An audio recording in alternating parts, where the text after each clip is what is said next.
Thank you, Professor Ho. First of all, I have to declare, I think I'm a bit out of my depth here because we have many attorneys in the room and Kirsten, I think.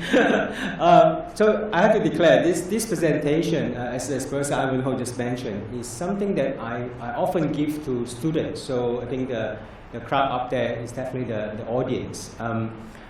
At Baptist University, I think earlier in the session, there was mentioned that there are courses in entrepreneurship and IP at CDU. At Baptist University, we do not so much have set courses, but very often every semester, I've been invited to give talks to different faculties, different courses, predominantly on IP. And what I'll do is that I'll pick and choose different area in IP. As we know, IP is a very broad spectrum, okay? And share with students predominantly some easy tips, some simple concept that will help them in their studies. This is more targeted for undergraduate or even graduate students. And I can share some good experience from this because very often after the presentation, I get students coming to me with actually the real life problem. And more than once, we have helped students solving problems where, for example, we have art students who enter competition and they got their award, their design being awarded. And then certain sponsors who want to license the copyright. So because of what they have heard that the KTO at Baptist U is doing, they came to us. So that's a good plug for our services. While we have students coming in, we'll just wait for them. So again, all right, this is not a legal advice, so I have to say that. Okay, so much so that but this is a good sound advice and practices according to the law that helps you to have a better understanding of your situation or what you do in your studies in terms of intellectual property. Okay, let's get started.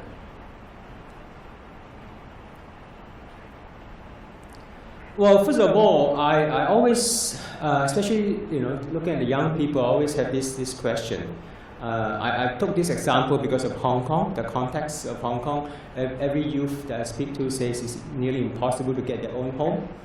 All right, everybody struggling. I think so. If you work so hard, earn your money, savings, and so on to build your first home, the question is that will you allow others to come and stay for free? Okay. I doubt that you will. Most likely what you will do is that you will subdivide your flat and rent it out as a subdivided lot, which is quite popular now in Hong Kong. Okay. On that context, then a lot of young people have this concept or misconcept, right? If you work so hard for what you design, what you created, what you have written, why do you allow other people to do it for free? Right? I mean, that's the whole premise of intellectual property rights. Those are your intellectual creation, and you have rights to it, and you should protect those, just like you protect your home, the one that you save and you work hard to own. Okay. Now, this is this statement is a two-edged statement, meaning that you want to protect your right, you should not also infringe on others. Okay. And I think youngsters nowadays, I think, well, I won't generalize, but I think we are more inclined to have a lower threshold to downloading music or downloading movies than ever before. Okay, so again, this is the question that you want to ask yourself. Just like this kid in the cartoon, right? Ask the grandma to save the money because you can download it for free. All right, just like any good courses at universities, you study some definitions, and which I will not read. Well, basically, I think it's fair to say intellectual property rights, you can group it into two areas. I think one is copyright. I think all of us are concerned about copyright at Academy of Higher Learning because everything that we create, we write, the paper, the journal is all copyright protected. The other reason why I put it into two categories is that because copyright is unregistered. You do not need to register your copyright. Copyright exists at the creation of your original work, whereas the other intellectual property rights are usually also termed as industrial property, where you need to register and pay. And my talk will talk a lot on, there are certain things that you can do as a budding inventor to protect your IP, and yet you don't have to, pay an arm and a leg to begin with. Okay. So for industrial properties, there are patents, trademark, industrial designs. There are circuit design. There are other things here that's not listed, but the few ones that I will talk about is trademark, industrial designs, geographic indication of source, and so on. Of course, you can also keep your inventions a secret. That means not putting your Facebook or Twitters. Okay. I think when you talk about secret, I think everybody come to mind about Coca-Cola being the prime example. But then again, bear in mind, you only can keep it as a trade secret if that can remain a secret. So something that can be reverse engineered easily is hopeless as a trade secret. Okay. And the other thing, I think one thing I want to comment and thank Alan Ho and also David and organizing of this conference. I've learned so much from Kirsten just now. I think it's fair to say in Hong Kong, and my colleague from Hong Kong can correct me, in Hong Kong we have so much to learn in terms of, especially in student intellectual property rights policy compared to our counterparts in the States or even in the UK. But then again, I think we are learning leaps and bounds. Okay, that's what we're doing. Okay, let's start with patents, industrial design, plant speeder rights, and circuit designs. Okay, these are just some basics that I share with my students, so I'd like to share with students here as well. Well, let's start with a patent. As we know, by the way, just for those who have heard this term before, I want to correct it immediately. There's no such thing as a world patent. I'm sure everybody wish so there's Google. I don't even know there's one patent that's been patented in all jurisdictions in the world. They'll be too costly. Right? So there's no such thing as world patent. All right. So there are things like PCT, which is pretty much an agreement that give you the right within a period of time to assert your patent right in certain jurisdiction. That's signatory to PCT, but that is not a patent on itself. Okay. Also, a lot of students ask me the question about where do I patent, where do I file a patent. That's the reason why I have the Chinese patent here. Now in Hong Kong, if you want to have your patent recorded and registered in Hong Kong, you need to file either in UK or in China. Okay? But I have to say, a lot of universities' patents are filed in the States because of USPTO do a great job, and is considered one of the better jurisdiction and is faster, and coupled with one of the biggest economy in the world, so that helps. Okay, so if you are thinking of patenting and you want protection in Hong Kong, filing in the state does not help you.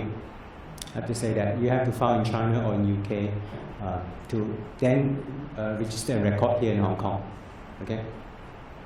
And there's also certain subtle difference. For example, China doesn't have provisional patents. So you file once and that's your standard patent. Okay? So again, you don't have that luxury of filing a provisional to put your stake in the ground and then have 12 months to really work out the fine details and then file a full patent in China. Okay? And there are other misinformation. For example, professors coming to us and say, we know I can publish first, 12 months later I can file the patent. Yes, you can, but only in the States. Okay, not in China. Again, it depends on jurisdiction, right? So be very careful. So patent protection for an idea of a utility.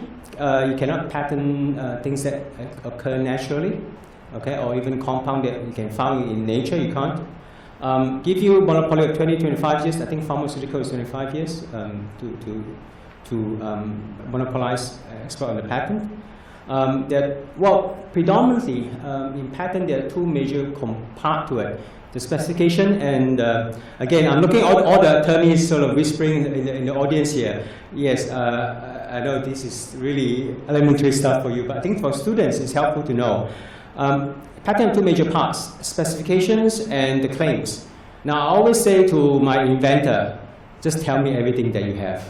Give us everything, all right? We put it in the specification because once those are filed as a standard patent, you can't change your specification except for obvious typos and clerical errors.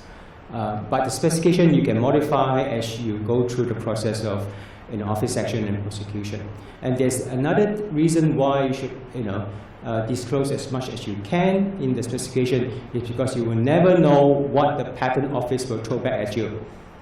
And sometimes you'll find because one experiment that you have actually disclosed in the specification, that becomes your saving grace to amend your claims down the track. Even though in the beginning that experiment doesn't look very significant in the whole scheme of things. But in terms of overcoming an office action and trying to narrow down your scope of your monopoly, that becomes crucial. And if it's not in the specification, then we are sorry. Okay? So again, be sure what you share is complete. Again, other things like, for example, tests. Well, usually when we speak to inventors, both students and faculty, we look at two major tests first for patentability. Novelty, for sure, which is ESC 102, and also inventiveness. Again, the first one is easier to overcome. The later one is a bit hairy, depending on how much prior they can dig up. And that's what we always, at Baptist U, I think all the UC do the same thing. We always do our own prior art first. So that at least we try to knock back your invention disclosure before they even go to, put in front of an attorney, because the attorney do bill us. Okay. As I said, there's no world patent. There's only international treaties like PCT or even Paris Convention. Paris Convention gives you a 12-month after filing in your first state to file in other signatory jurisdiction. Okay. Now, there are certain minor caveats that are more applicable to Asia. For example, Taiwan is under Paris Convention and not on PCT. So if you want to file in Taiwan, you have 12 months. Okay? So again, those are minor things that it's best that for you to know and you talk to your inventors about. Again, once you have a patent, you have the right to make, sell, produce, etc. As Professor Ivo said, I work for the university. I don't work for attorneys or law firms. So, but the next plug I want to emphasize on, you should get a good lawyer. All right, you should get a good attorney. I always use this example, even though the premise behind the example does not really work, because the difference between the two IP is about 40 odd years apart. So the first one really have lapsed before the second one was filed even. But having said that, for those who are in technology, you will know the one on your left. That's right. On your left will be actually Thomas Edison patent on light bulb. Okay, and the other one is actually the patents on the neon lights. Now, why do I say that you should get a good attorney? It's because it's in the wording. Okay. I can't remember exactly, but I do know for sure in the first independent claim of Mr. Edison's patent is claiming for a solid, a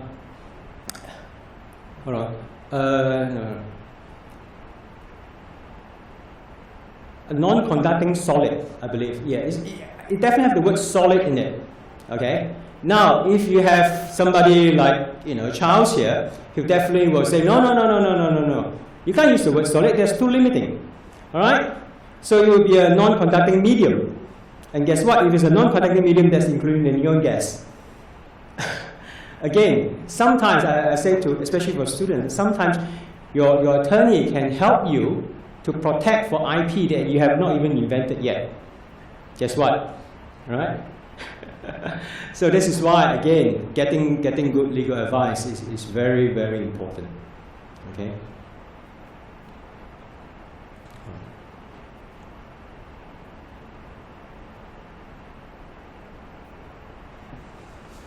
All right, let's get to the next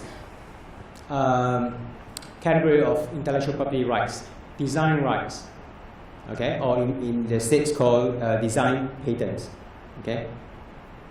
Now, a lot of people actually not aware of this. I actually speak to a lot of design students from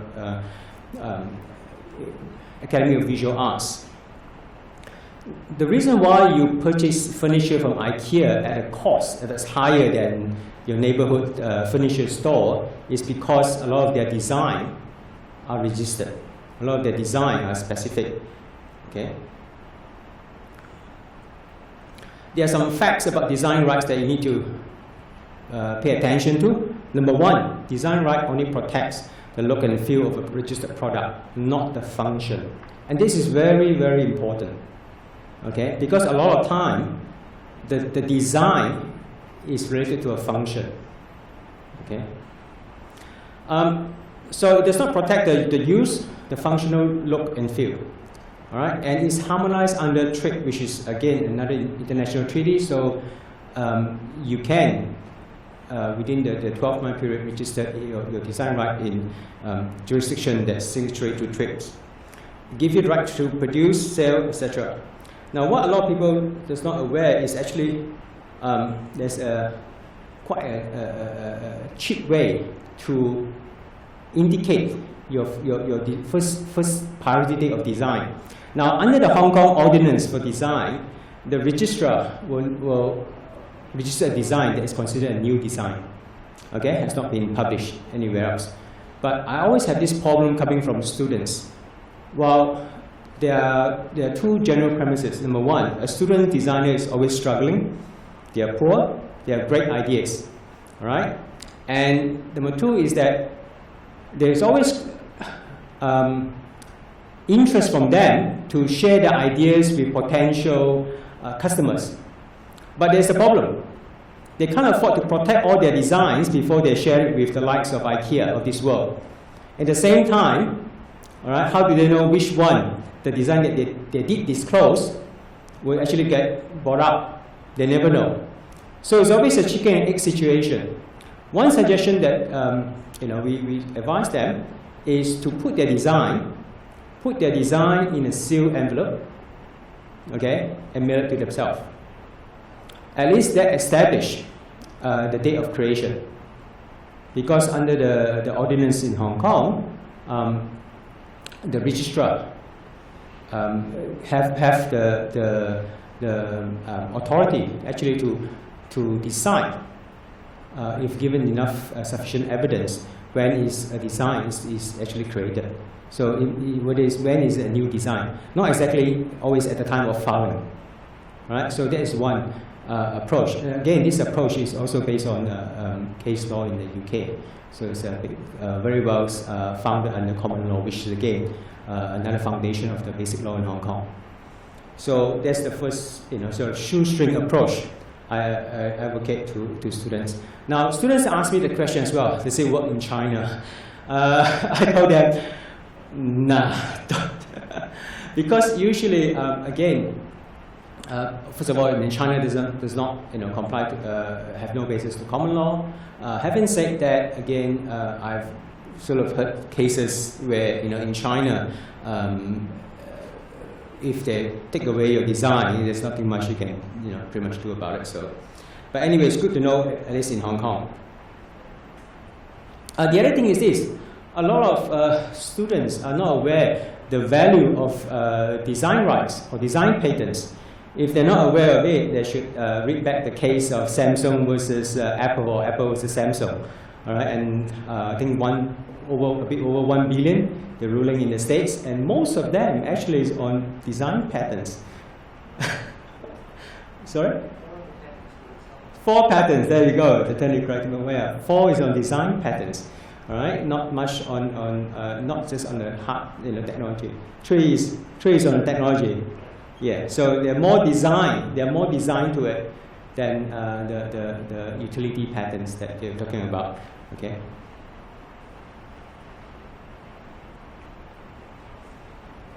So this is a case example. Now this is the first question. Again, this is I play this with my students. Okay, I like all the students to participate. All right, this is actually a case law. Only a few years back, not that long ago, a case law that went on to the highest court in UK. All right, this is a design right issue. Now, on your left, you have Dyson. Okay, a vacuum cleaner from Dyson, and that is a protected design, registered design from Dyson. Okay, and just to give you some background, Dyson's a UK company, do a lot of R&D in UK. Owned by James Dyson. They make really nice, very useful as well product in terms of in the field of, especially in vacuum cleaner, and also nowadays I think in fans. Now on your right you have Wax, a Chinese company that's actually operating in Europe now, in this case in UK, pretty much pay no tax in UK, spend very little money of R&D in UK. They come up with this vacuum cleaner after Dyson have registered the design and selling the product on your left. All right. Now remember, for students, design rights protect the look and sort of the visual aspect of a product.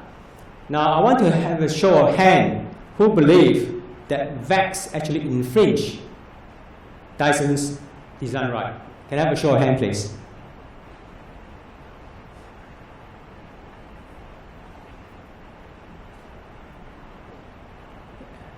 Okay, and can I assume the rest that did not put up your hand believe that is the opposite, or you are not sure? Okay, who believe that no, Vax did not infringe on Dyson's design right? Okay, so the rest is not sure. All right. Well, this case is gone through the appeal court as well. So this will be finalized. Again, case law, very useful. The answer is no. Answer is no. A lot of my students, even from the School of Visual Arts, they believe that on visual inspection, it looks very much like Vax is infringing on Dyson. But then again, if you look carefully, and I quote from memory, the ruling from the judges is, for example, you see the canister on Dyson is transparent. Yes, in Vax is transparent as well, but the judge says, well, it's a function of a vacuum cleaner. It's nice to able to see your dust. So being transparent is a function more so than being artistic. Okay, so sorry, that's not protectable under design right.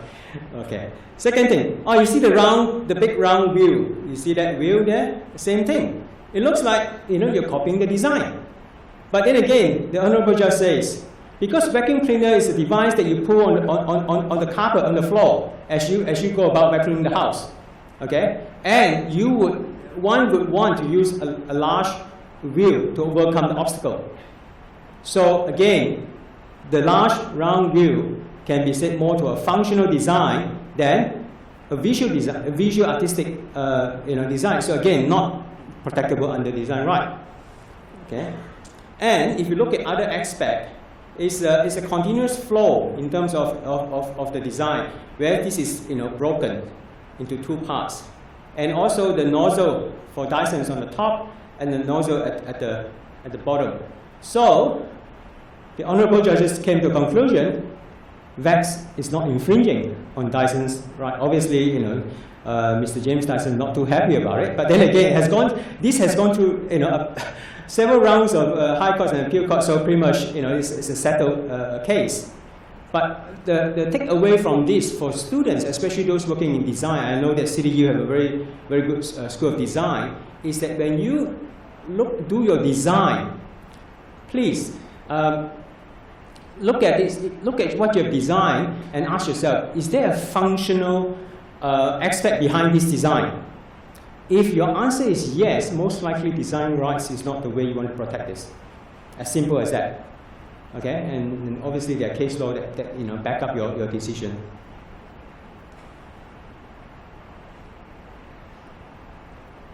All right. let's go to another aspect of IP law, plant speeder right. I think plant patent, I think in the States is it called? Yeah. Mm-hmm. Well, first of all, again, just like patent, it cannot be naturally occurring. So you can't go up the Lion's Rock and Mount Hill and find a plant that, oh, nobody found this variety before, and guess what? I'm going to protect it under patent or plant speeder right. You can't. It must be done by human endeavor. It must be stable and reproducible and repeatable, so you can't reproduce the same variety again and again in a stable manner. And what you get is that the right to, if you found this, you get the right to produce, sales, lease, etc. This is governed by Budapest Treaty, which is, dictates certain centers around the world where you deposit seed samples of your protected species. Okay, again, harmonized by TRIPS.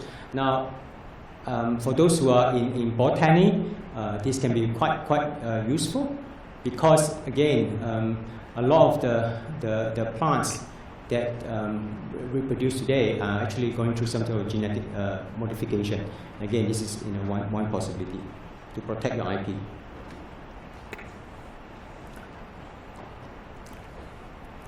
Circuit design, because I know CDU have engineering, which Baptist U does not have, but in CDU with your electronic engineers, again, your circuit layout can be protected as well. Okay, it only protect the design layout of a circuit, not its function. Again, it's just very much like the design rights. This one for the circuit design protects the layout. Okay, so we'll go to that. Now next we move to, again, my talk will be much shorter, so we have time to do discussion. We move to other aspect of IP that could be a concern for students. Trademark, geographic indication. With trademark, often we know about Coca-Cola, but there are other things that we are not aware of. Number one, it must be used for trade or intended for use for trade. Usually, I think 12 months is the period that you have to, before someone can go to the registrar and say, try to strike off your registration, claiming that you have not used it. Now, do not underestimate, if you're doing a startup, do not underestimate the necessity of actually claiming your trademark. One good example in the context of Hong Kong is G2000. Student familiar with G2000? Yes? I think a lot of you might have heard this story. G2000 actually ended up paying 20 million renminbi to a small company in China who have actually first filed the trademark of G2000 in China. Well, in China, it's first to file. So again, if you're using, if you create a very nifty, very eye-catching trademark, consider protecting that trademark. Okay. And for trademark, it's registered under specific categories. But then again, certain companies are very aggressive in protecting their trademark. One that comes to mind is Apple computers. They pretty much go after anyone that show an Apple. I know a case last year in Australia, where I'm from. They actually sued a supermarket, Woolworth, for their logo that's as an Apple. I don't think they got that one. But again, certain companies are very aggressive with the trademarks. Okay. Under common, use of TM and R. Again, this is another little giveaway. If you're using a mark or a slogan as a trademark, you can just put a TM to it. It's just unregistered trademark. Okay, but you're indicating to the world that you're using it as trademark. All right. And if you're starting a company, a startup, for example, registered your URL, that's a good indication you're using that as for trade. Okay. I will talk about passing off a bit later on, but just under common law, there is a law passing off, where again, if you have a trademark, even though you have not registered yet, you can get some remedies under law for people actually infringing on your trademark. Okay. Oh, by the way, for the context of Hong Kong, trademark is a criminal offence, which is very handy. meaning that you can call up the custom office and say, you know, somebody's infringing on my trademark, and you can show proof this is your trademark. You know, they will go and, you know, seize on the product. Okay. You can trademark not just a logo or a slogan or words, but you can trademark other things like sound, smell, color. And let me show some example. That is Cadbury purple. All right. If you want to create your own confectionery and use that color, I'm sorry. Right? You have attorneys sending you letters very soon. Okay. So that's, you can trademark colors.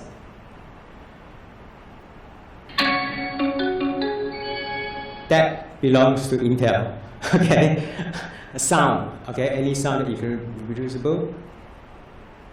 And I've been informed, I haven't rechecked the schedule, but I've informed in the past even F1 formula actually trademarked the smell of freshly mown grass.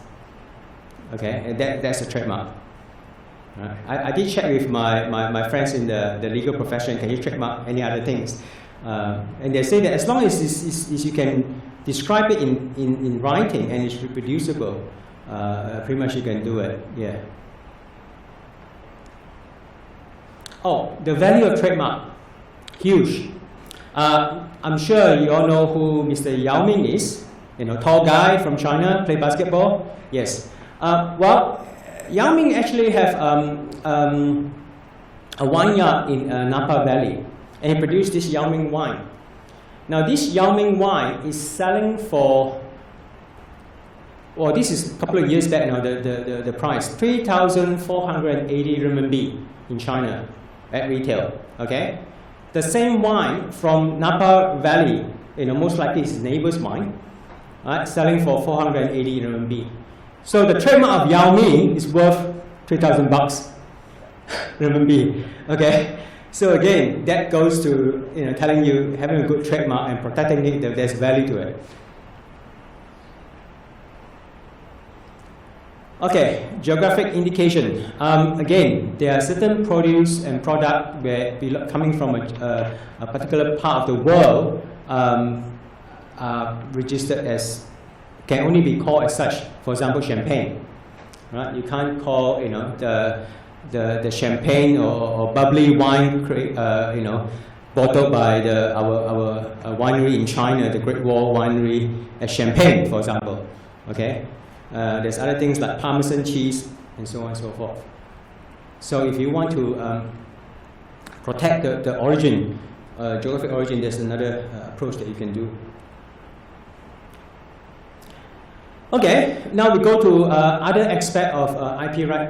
This again, some of them are possibly very much related to students. Copyright as an example. Okay. Now, for copyright, I've chosen those mascots from the Chinese Olympic. There's a reason behind that, because a lot of my friends from overseas ask me this question.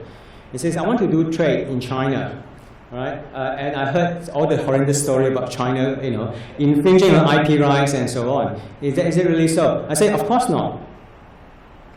I say, as a case study, I say, have you seen anyone, you know, counterfeiting the Olympic mascot? Nah. Because they belong to the government. Okay. So, copyright. Number one, no registration required. Now, this is another thing that's important. Copyright protects the expression of idea, not the idea itself. Okay? And the copyright protects the expression and not the chattel. Chattel meaning the thing that you know of where the copyright resides on. A good example is that for students to know, you can buy a book. After you buy the book, you can lend the book to a friend, you can resell the book, okay? You can even rent out the book if you like, okay? Because that is yours. That item that you purchase is yours. But the copyright, the content of the book, you can't go and photocopy it, you can't go and cut and paste a chunk of it and make it your own, all right? So that's the copyright protection, the expression, okay? It's harmonized under the Berne Convention and TRIPS. Again, Hong Kong is a signatory to Berne Convention, so it's published in Hong Kong and it's recognized as copyright protected. Again, another advice given my friends from the legal fraternity is that always, especially when you put things on the internet or you publish anything, identify it's copyright protected, the year, because a lot of time, if they cannot find the author, it's the time of creation, they calculate the period.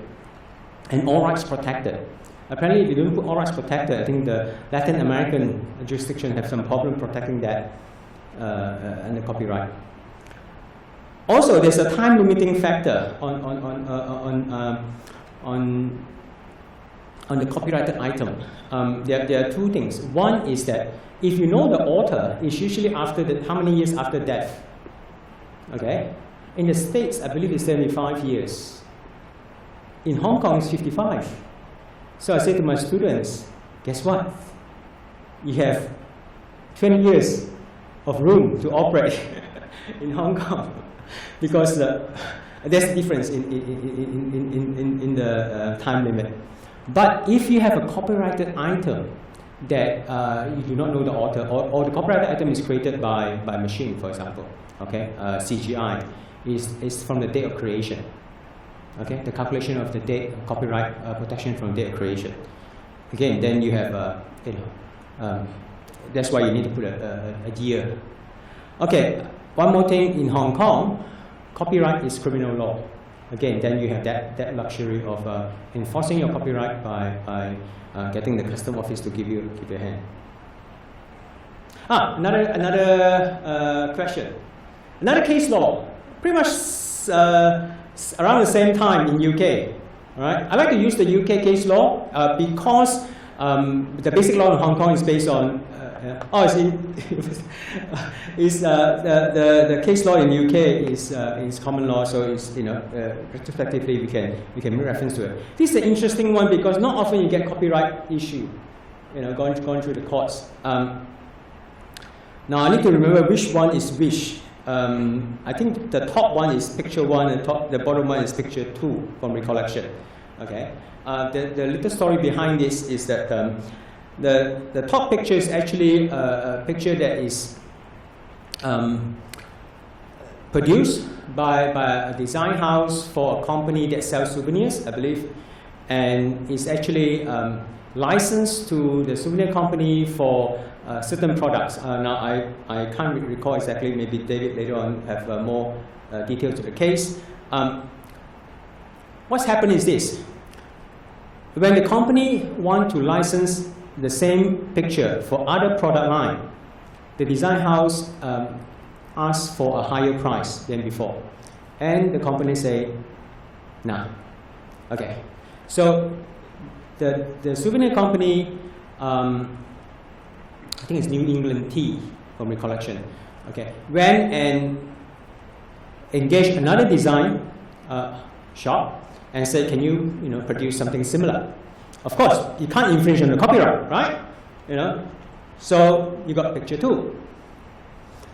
And of course, the first design house, ended up suing the New England Tea for picture 2. Now, the question to the students is this. In your learned eyes, you look at the 2 pictures, okay? Remember, copyright protect an expression, not the idea, it's an expression, okay? Is the top picture infringing the second one? Anyone? Hands up? 2, okay? Those who think that the 2 pictures are not related at all. Oh, by the way, just to give you a tidbits, I remember from one of the reference case in the ruling was that there was a case before as well where 2 photographs are taken of the same scene by 2 photographers sitting one next to the other. The 2 photographs ended up a different copyright. Okay, even the same pictures is taken. Now, do you think that who says no? The top picture is the bottom picture is not infringing on the copyright of the top picture. Hands up. Everybody's asleep. Okay. That's fine. The answer is actually yes. It has been found is actually an infringement of copyright, and the the reasoning behind this, again, I think David Charles can elaborate further. Behind this is the post-production. The post-production. I mean, I think we all agree. If you look at the two pictures, a lot of Photoshop has been done to the photo itself. Okay. Now, the learned judges decided that because there are a lot of post-production work gone into the picture to reproduce the same expression as the first picture, that's what's infringing copyright. Now, how does that relate to you? I mean, I'm sure all of you are law students. How does it relate to you? Is that in your work, when you're doing design or doing, copying things or making reference to things, okay? If you say, look, I'll try to be clever and not infringe on copyright, be careful of what you're doing. Be careful of what you're doing. If you're copying the expression itself, then you still might be, treading on very thin ice. Okay.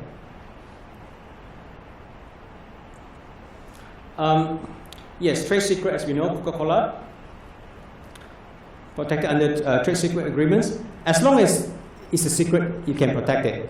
As simple as that. All right. So, if something that cannot be protected as a secret, for example, as I said earlier, if you can think that reverse engineer is hopeless. There's no point in having trying to protect any trade secret. Okay. Passing off. This is a good example, right? Two products, right? The look and feel of the product, are very similar. Okay. Now, under common law, you can have protection under passing off. Okay. But there are certain requirements. Number one, you must have prior reputation. Again, this is why I suggest even if you do not register your trademark, if you use TM and keep using it to represent yourself, that create prior recognition in the consumer's space. That create reputation, right? And also you must also establish damage. Okay. Now, obviously, unlike the trademark protection where in Hong Kong you can call up the customs office, this one is a civil case. So you got to engage, a lawyer and go to court. All right, I think that's come pretty much to the end of my presentation. Now, I want to go back to a point earlier why I find it, honestly, I find it very challenging nowadays for especially the younger generation to appreciate an IP and IP protection. I want to tell you a little story which I read in Dan Ariely's book. Dan's from MIT. He's an expert in psychology. The story goes this way. This is about little Johnny. Well, one day, Sam came back home and was told that his son, Johnny, was suspended from school. And the reason is very simple. That Johnny has, stolen, the classmate's pencil because he liked the pencil. So he stole it and he found out he got suspended from school. So little Johnny was given a really,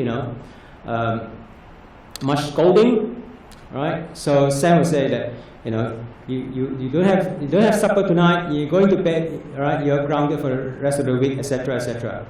And then Sam says this. Well, Johnny, after all the anger has subsided, say, well, Johnny, if you really like some pencil, just tell me. I'll bring one home from office tomorrow. Okay. Well, the moral of the story is this. Sometimes that because of how technology actually are pretty much predominant in our life, a lot of things that we take for granted, we forgot that we're infringing on people's rights. I mean, the fact that you can pretty much view YouTube, freely online, a lot of the content possibly infringing on copyright, because it's so easily accessible and it's so much in your daily life. I think the threshold of awareness, well, this is actually something that is right or wrong, actually has blurred a lot in today's world. Okay. But bear in mind, if we do not have IP protection, we would not have these kind of products. All right? So if there's no protection to your IP right, or you respecting somebody's IP right, we will not have products that save our life. Product that's, we have our phones, or even we have creative product that entertain us. On that note, thank you.